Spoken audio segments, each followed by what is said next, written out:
জিয়াউর রহমানের মৃত্যুর সময় আমরা অনেক ইন্টারপ্রেস করছি। আমাদের যে বর্তমান নেতা তারেক রহমান সাহেব, তার মনোভাব, তার চরিত্র, প্রয়াত নেতা জিয়াউর রহমানের ছায়া। বিসমিল্লাহির রহমানির রহিম। আমরা জিয়াউর রহমানের মৃত্যুর সময় আমরা তখন এই ইন্টারপ্রেস করছি, তাই না?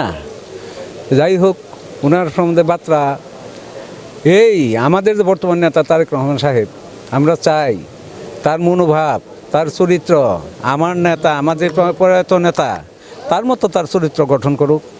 আমাদের যে নেত্রী ছিল তার মতো তার চরিত্র গঠন করুক। তার চলাফেরায়, কথাবার্তায় আমরা দেখছি উনি জিয়াউর রহমানেরই ছায়া। তার মতোই সে কাজ করবে, তার মতোই চলবে, আমরা এটা আশা রাখি। বিসমিল্লাহির রহমানির রহিম। 1981 সালে সেনাবাহিনীর ব্যর্থ অভ্যুত্থানে আমাদের মহান নেতা রাষ্ট্রপতি জিয়াউর রহমানকে হত্যা করা হয়। সে অল্প কিছুদিন দেশ পরিচালনা করেছেন, তাতে যে শিক্ষা দিয়ে গেছে 17 বৎসরেও আওয়ামী লীগ সরকার সেটাকে ভাঙতে পারে নাই। 17 বৎসর পরেও এই ধামরাই থানা না, শুধু সমস্ত বাংলাদেশের তৃণমূলে প্রত্যেকটা লোক এত অ্যালার্ট হয়ে গেছে যে আমার নেতাকে এত ভালোবাসে, তার প্রমাণ দেখিয়ে দিছে।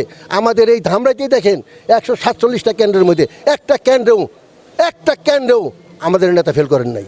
তাতে কি প্রমাণিত হয়? জিয়াউর রহমান আগেও ছিলেন, এখনও আছে, আরও থাকবেন। তার ছেলে আছেন, তার উত্তরসূরি হিসেবে, তার ছায়া হিসেবে আমরা আজীবনই তার কাছে আসি, থাকবো ইনশাআল্লাহ।